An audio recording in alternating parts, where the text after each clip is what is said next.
It was a beautiful experience for me. I had no idea what to expect, really. What I found with the light disappearing was that at the beginning I had constant visions passing in front of my eyes, just like a movie being turned on, just images and images and images and images. And it took a while for me to get through this. It was just so busy, and it didn't make sense to me. And I thought, this must be coming out of my mind, so I should understand it. I was trying to understand the symbology, but it didn't make sense. After a few days, though, it got quieter, and I got to more peace of mind and more mastery of my mind. So I got more into deeper meditations. And the Darkroom holds gifts for anybody who will go through it. And those gifts are different for every single person, I'm sure. For me, it was learning about mind mastery, for sure.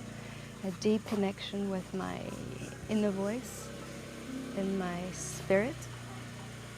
And on a physical, non-spiritual level, it was great to learn to move gently, very slowly and smoothly, because walking too fast and I would bump into things, and I would not know where I was anymore. And so I learned what it could be like, what it could feel like to be a blind person. And these small steps that I was taking in the dark also brought me closer to my heart, because that's how I see my path in life. It's just very, very small steps, very gentle feeling, always putting just one foot in front of the other, and that's how you find a smooth way through.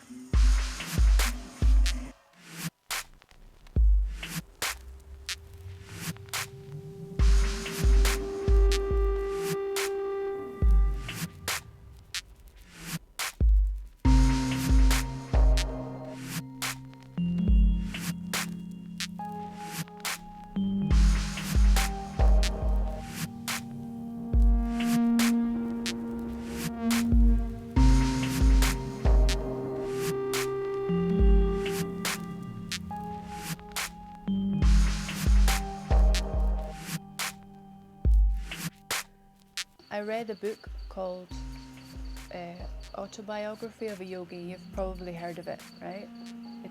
It's been a very influential book for many people. And there's a story in the book about a lady. She was practicing Kriya Yoga. And I won't go into it because, for time reasons, but she was a breatharian since 2007. I've been eating, breathing, sleeping, the words of Eckhart Tolle. Expressions like being in the body, expressions like use your senses fully. And so I've really been practicing that since reading the book, which, wow, another thing that blew me away. In my daily life as much as possible, even in the job, teaching, my God, teaching is 10 times easier when there's awareness. And so the Darkroom for me,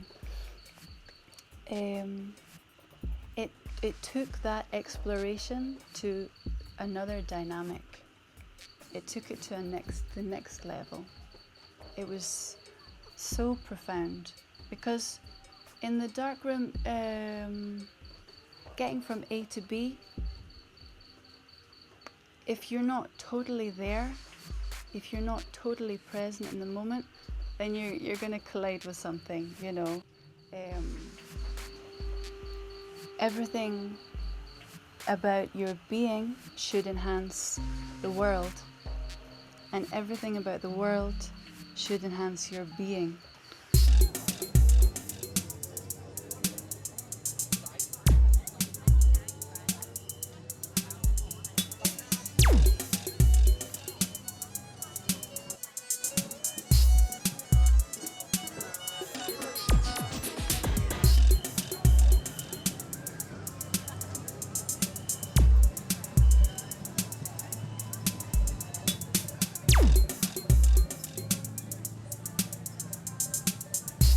Welcome to your new mindset.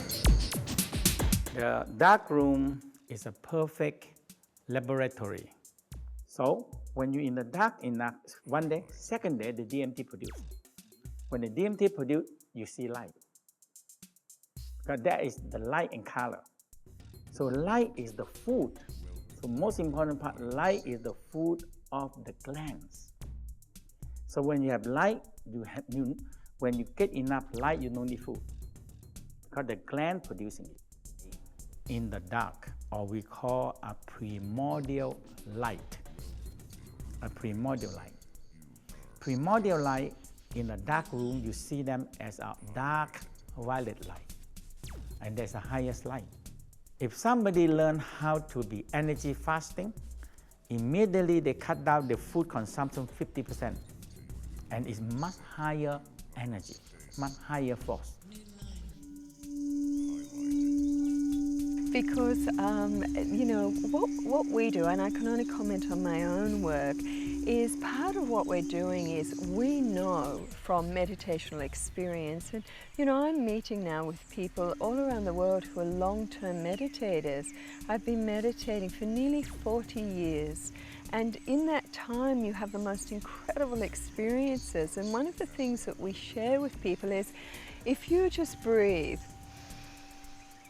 and in your mind you imagine that you are drawing from the deepest currents of love within the matrix of creation, the perfect nourishment, and you're drawing it through your atoms, which we know are doors to inner universes. And you draw it into your body and you allow it to then flood through cellular structure with an idea that that current of the creative life force is delivering all your vitamins, all your minerals, everything you need to be healthy physically, emotionally, mentally, and spiritually. As you draw this in and then exhale and let it flood through your body, and then you allow it to go out through the pores of your skin into the world, you become a cosmic transmission station of pure love, accessing your own internal resource to feed you, and then send it out into the world to nourish others who are open to this sort of vibration. And then you become a self-sustaining mechanism, and you become a giver in the world and not a taker.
The body is like an energy bowl, and we're constantly adding frequencies into it by how we choose to spend our time. We can load into this energy bowl TV frequencies, alcohol frequencies, smoking cigarette frequencies, anger frequencies, judgment frequencies, suspicion frequencies, doubt frequencies. Or we can add into this bowl good, healthy food and meditational streams and peace and the yogic way and kindness, as the Dalai Lama says, and compassion and loving family and appreciating family and loving the world and enjoying everything this amazing system called Mother Earth can give us. And so it mixes different frequencies. So when you come into Darkroom, we just did the 11 days and nights with absolute darkness, no food, just a bit of juice and fluid. You get 40 maybe people coming together with all different frequencies, and you put them in a mixing bowl of energy. And then with futuristic science and our chemical practices, we add a supporting frequency, what we call a baseline frequency, into that bowl, from which people then feed and get to be together to create something absolutely amazing that uplifts everybody.